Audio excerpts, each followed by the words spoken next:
Dateline, the Guardian Climate Change Summit 2009 at Hotel Russell in London, United Kingdom, 0830 to 0930 on Monday the 15th of June 2009. Despite German-headquartered climate criminal corporation E.ON's efforts to bag billions of quid from the British state to build new, filthy, dirty, coal-fired power stations at Kingsnorth in North County elsewhere, the Guardian still took its polluted money in sponsoring its climate change summit. Greenwash Guerillas, London Brigade, Detection Platoon No. 1, could not let this obscenity go unprotested. G'day, so what's going on here today? Yeah, we're having a protest outside the Guardian Climate Conference, which is being sponsored ironically by E.ON, despite all the articles that have come out in the Guardian itself over the last year showing how E.ON's strategy of building new coal-fired power stations is destroying our planet, and how they're colluding with police often to suppress peaceful protests, which is kind of what's been happening here today. I see you got a copy of the Guardian with you. We have a copy of the Guardian here today. These are all articles from the Guardian, which we've collated together into this one mock Guardian. And as you can see, E.ON should be turned off. Britain's first coal-fired power station in 30 years has come a step closer to being built. To allow it to go ahead would be shameful. And yet the Guardian are sponsoring a conference in collaboration with E.ON. Well, in theory, the conference is about discussing how we move from a high-carbon economy to a low-carbon economy and how we deal with climate change. And yet, there seems to be a slight conflict of interest when E.ON, which is one of the companies driving climate change, is sponsoring this conference. And as far as I'm aware, they're the folks who want to build a new coal-fired power station at Kingsnorth, which kicked off a huge climate camp there last summer. Yeah, several thousand people converged outside Kingsnorth last summer to protest against that coal-fired power station, and the government has since delayed the decision they're making on that. And NGOs as well are opposing it. A whole vast section of civil society opposes this coal-fired power station. Now, what do you think of the policing that's gone on here so far today? Well, we turned out there's about probably 15 of us. We turned out assuming we'll be allowed to stand outside, talk to delegates if they were going, and inform them about why we're protesting here today. So we were slightly disappointed when the police informed us that we had to move across the road into this sort of small pen we've been enclosed in now, because they presumed that we might intimidate delegates. They said we would throw eggs at them and other kinds of things, which we don't intend to, which there's no evidence of us. So they're putting violence in our hands? Well, essentially, yeah. I always thought as opposed to words in our mouth. I always thought it was innocent until proven guilty, but apparently it's not. Apparently we can be presumed to be intimidating people before we've even done so. Not that we would do so anyway. Preemptive guilt. Yeah, exactly. Thought crime. And the sergeant in charge of the policing operation told me that he coerced you into not getting arrested. What's your take on that? I was standing across the road having a discussion with him, and I was saying I'm a citizenship teacher, which I am, and I'm supposed to be teaching young people about how they can protest. And I thought this was a bit ironic that I wasn't being allowed to protest, and I was asking him what I should teach my children. At which point he said, I don't want to have this conversation with you anymore, sir. If you continue to stand here, I will have to arrest you. Which was a lesson. So then I said I'm happy to be arrested because I believe in my right to peaceful protest, and he brought me over here, at which point he gave me one final opportunity, and then after discussion with my colleagues I decided it probably wasn't worth it on this occasion. Puts me in mind of a certain Joe Strummer who said, know your rights, all three of them. You have the right to free speech as long as you're not dumb enough to actually try it. And I think the cops here are part of that equation by the sound of it. Okay, thanks very much indeed. So why do you think it's been important to protest here today? Well, as I'm sure other people have said, we're outside the Guardian's Climate Change Summit, and they say that they want to move from awareness to action in tough economic times. There's no illustration of how they're going to move to action, but mainly we're protesting because the sponsor of this conference are E.ON, the German energy company, who are building Kingsnorth, the first coal-fired power station for 30 years in the UK, at Kingsnorth in North Kent.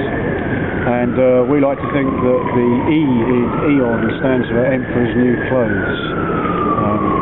It's completely greenwashing the fact that 50% of all the emissions on the planet and the UK come from burning dirty coal, which is the dirtiest fuel, the most carbon intensive fuel. And a lot of capital has been made out of, bad pun intended, out of the idea that all new coal-fired power stations in the UK are going to be carbon capture and storage ready. Do you think that could be greenwash? Well, I think the fact that the Guardian have bought, which we think they've done, sponsorship of this conference by E.ON, completely greenwashes over the fact that clean coal and carbon capture and storage is a complete myth. Yes, there are a few tiny demonstration plants, but the biggest one is 50% scale. And even if that works, which we don't know if it does, but even if that works, we don't know whether that could be scaled up to a full-scale plant. Even if it does work, we don't know what they're going to do with the carbon that they capture. BP used to invest a lot of money in carbon capture and storage, and their ex-chief executive, Lord Brown, said that they weren't going to invest any more money in it because it didn't work, it was costing them too much money, and they were going to use it to pump the CO2 into oil wells where the oil would fall into a certain level that they couldn't drill out, push it up to a level that they could drill out. So it's just perpetuating the carbon economy, which is what we've got to stop. I mean, the reality is that even if it does work, which it doesn't, because it's a total myth, it doesn't exist, but even if it does, it's a business as usual scenario, and it's not going to even get us to a low carbon economy, let alone a no carbon economy. What we need to do is find community-based solutions. Cooperatives like wind farms, there are lots of wind farm co-ops that are set up at the moment, just by people like you and I. They all put a little bit of money in each, and they're running their own off-grid power and energy for electricity. It could be done. The government are finally getting around to investing some money on making large offshore wind farms happen. But the main thing is that if carbon capture and storage works and we actually get clean coal, it's not going to encourage people to reduce consumption. And consumption is what it's all about. If they think, oh, it's okay, we've now got clean coal, that's the solution, I don't have to reduce any of my consumption at all. So in the balance between getting individual folks to take responsibility for their own carbon emissions and hopefully lower them, and the really big scale stuff that individuals having a hope in hell of implementing, like massive wind farms in the Atlantic and tidal power and wave power and so on, that requires high level funding and social organisation. Where do you think the balance lies between the small scale and the big scale in getting the drastic cuts in carbon emissions that we need?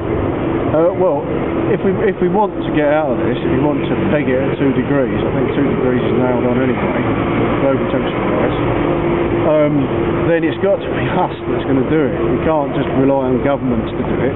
Governments are seriously failing. They're going to build coal-fired power stations, not just in the UK, in America, in Germany, all over the world. Coal is expanding.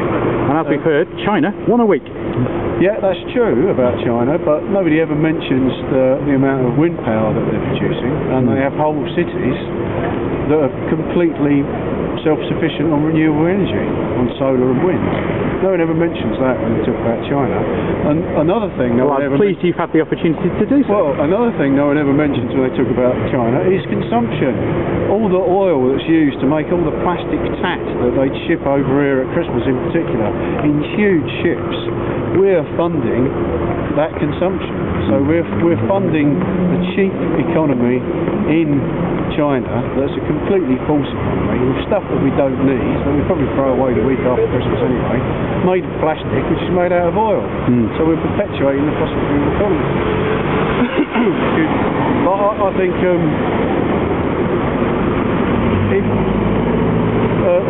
if we're going to build new coal-fired power stations, then we're going to be funding a new area of capitalist growth, if you like, on dirty coal, on burning dirty coal. And if we do that, we're all toast. Thank you very much indeed.